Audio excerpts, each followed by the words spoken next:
Yo, go subscribe, go get informed by Peter Nzeki, bigger brother.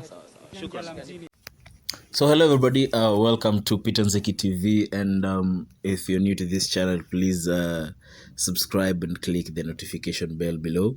So we have a lot of stories to talk about today, and basically ranging from political news, current news, everything that is happening today. So stay tuned, please watch this previous videos and click the link on bio and stuff like that. So we have so many stories happening today, and let's start with Mombasa State Lodge meeting.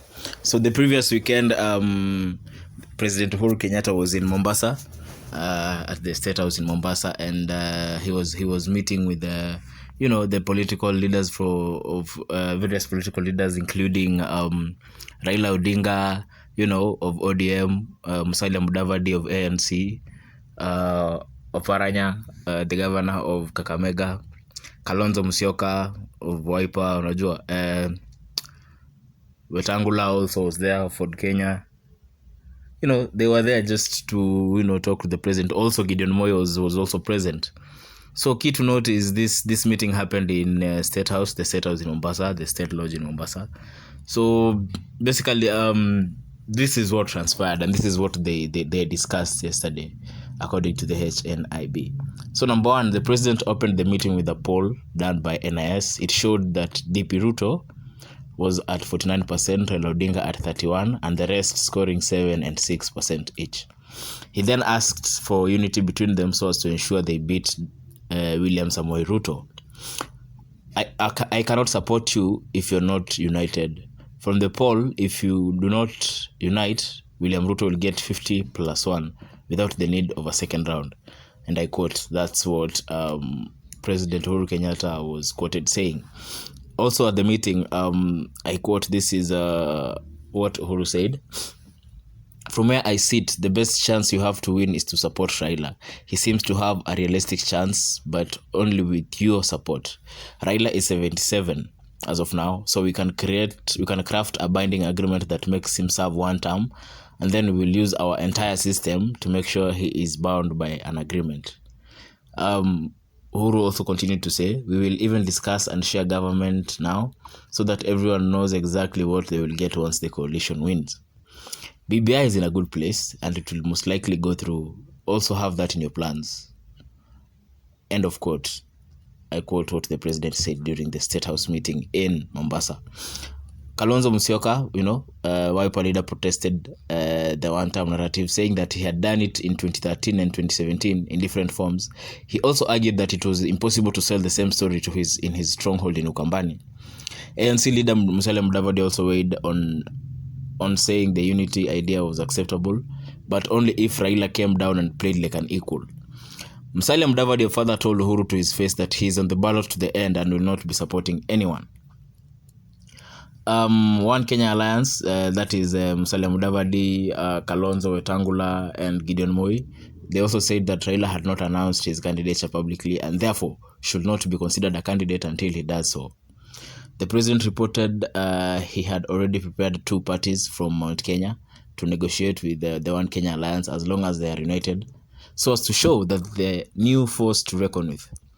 The president also asked the group to go and reflect on the issues, and they meet again in 2 weeks after the Court of Appeal's decision on BBI. So basically that's what happened in Mombasa, the meeting that all the top leaders were in Mombasa to discuss. So the Okwa counterparts, KALONZO, Mudavadi, and Wetangula, they didn't even post that they were in State House. They didn't even retweet the State House tweets. So also to note that is before flying to Mombasa, Musalia Mudavadi met head of public service Joseph Kinyua at Harambee House for a long time. After the meeting, Kinyua called at least 2 people to submit their documents for CAS appointments. Also, President UHURU had earlier met Kilifi Governor Kingi at State House. Kingi is leaving ODM to form a party that will enter negotiations with One Kenya Alliance. In those negotiations, Kingi will insist on Baba And also, this is yet another move by Uhuru and Raila to convince the Oka to support Raila Odinga. Also, before the meeting, Raila had requested to appear in the meeting with Oparanya so that he is not outnumbered by the One Kenya Alliance. Raila Odinga, who has Gideon Moi on his side, had a team of 3 other Oka supporters with him also. Funny enough, Raila, and his team all retweeted the status posts on their social media.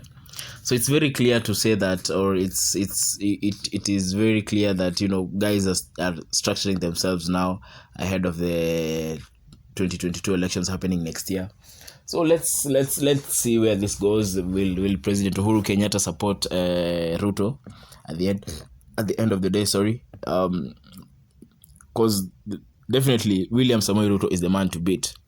That there is no lie about that. William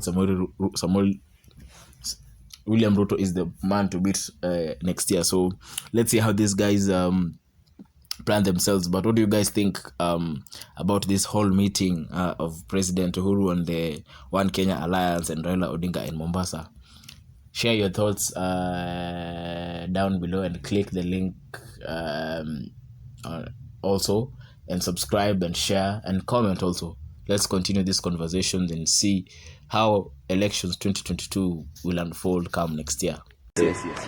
Hanging out with my main man Peter Nzeki on the Peter Nzeki TV. How you guys doing? You want celeb news, you want government news, you want breaking news. There's only one place to get it. Peter Nzeki News. Subscribe. Let's take it to the next level. Peter Nzeki to the world.